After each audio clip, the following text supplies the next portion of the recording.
السلام عليكم ورحمة الله وبركاته. waxaynu baraynaa sida CapCut loo soo geliyo muuqaal.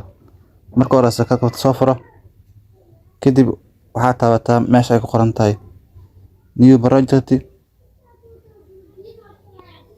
Kadib markaa New Project taabato, waxaad soo gelinaysaa muuqaalka rabto inaad edit garayso.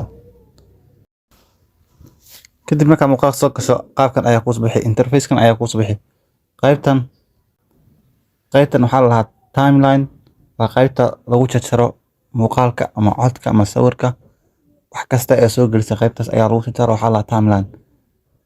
qaybtan kale waxaa la lahaa, qaybtana waa qaybtii aad isticmaali lahayd, waa tuulashii ama qalabkii aad muuqaalka ku jarjari lahayd, qalabka aad isticmaali lahayd ayaa qaybtan ku taala.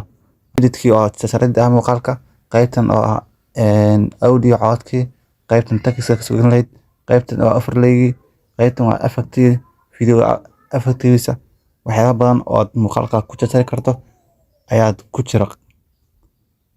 marka sida loo jaraa muuqaalka, qaybtan waxaa waaye waqtigii oo video muuqaalka soconayay. halkan waa meesha laga daaray muuqaalka, halkan waa bali qoranta meesha laga daaray.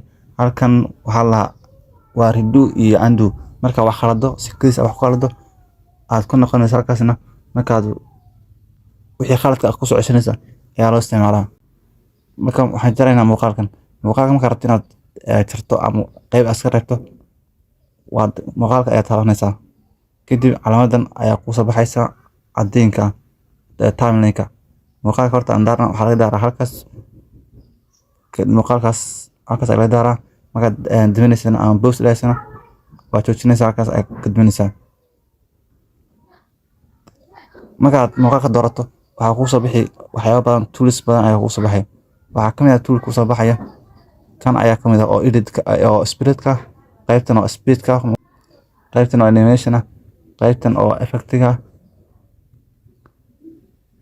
qaybtan oo delay muuqaalka delay.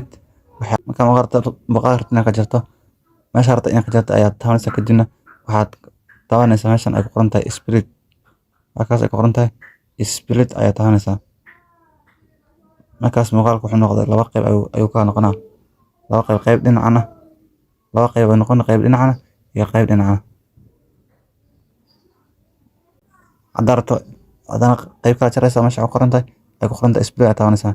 kadib haddaad rabto inta dhexda ayaad qaybtaas dhexda ayaad iska bixin kartaa, qaybtaas oo qaybtaas kala goysay ama kala jarto aad bixin kartaa. oo dhexdii markaad rabto inaad iska tirtirto, waxaad taabanaysaa meeshan ay ku qoran tahay delete. marka ay ku qoran tahay delete ayaad taabanaysaa, markaas muuqaalka uu baxay. qaabkaas ayaa loo jarjaraa muuqaalka.